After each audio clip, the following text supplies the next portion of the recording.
We have on the line with us right now a great-grandparent, Crossroads founder David Mainse via Skype. Dad, thanks for joining us. And Mom is there too. Oh, there she is. Yep.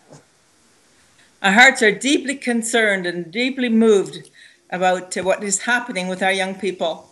And as grandparents and great-grandparents, we need to get behind this ministry, to get programs that they need on the internet, that they'll know that Jesus loves them, that they'll know that Jesus said, cast all your burdens on me, for I care for you. And so I want to challenge all the grandparents that are watching right now, that if you would go to the phone right now and say, yes, I'm committed to our children. I'm committed to this generation that is lost. They really are. They're into cyberspace, and they need to hear good programming that will encourage them, that will keep them going. And we just ask that you go to the phone right now and make that pledge, grandparents, for $10 per grandchild or $50 per grandchild.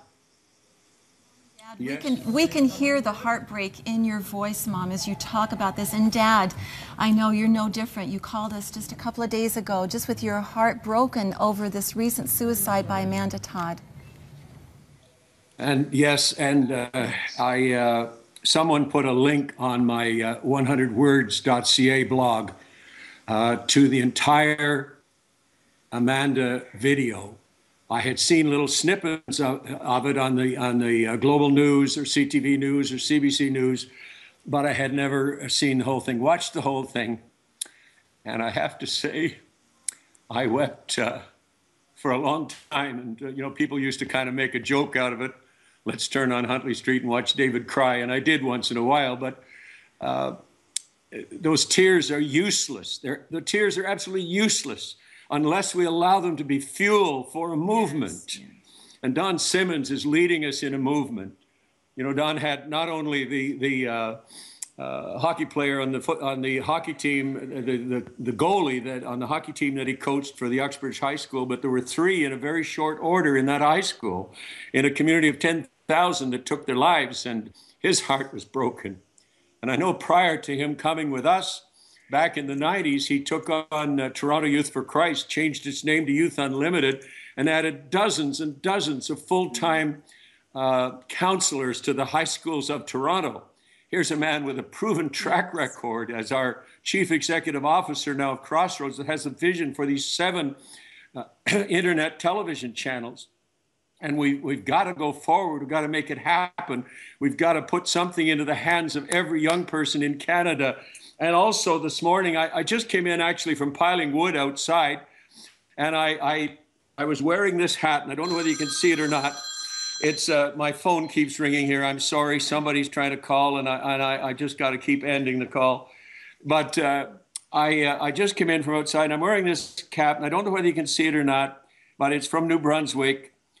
The Papineau First Nations people gave me this hat, and I've been to First Nations communities all over the country, and the suicide rate there amongst young people is much higher than it is even amongst others. And so our hearts are broken. And I agree with you, Anne. It was absolutely the timing of God that not only would the government have this bill in the works, which is coming to the fore today before the House of Commons, but Crossroads had this book being written by Dr. Johnson and by Don Simmons and being published and ready for this week entitled Why They Die. And everybody needs to have that. Yes. And so Norma-Jean and I are just deeply moved here. Sorry, you know, but I remember the comfort I had when General Schwarzkopf, the commander of the First Gulf War, said, quote, "I don't trust a man unless he can cry." And so I hope people will trust us.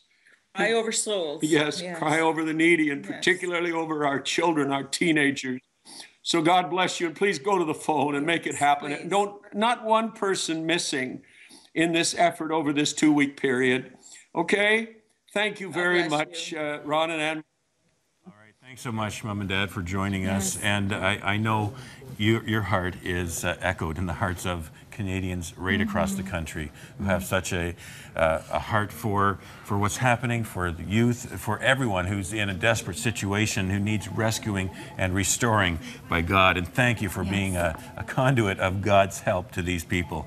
God bless you. Yeah.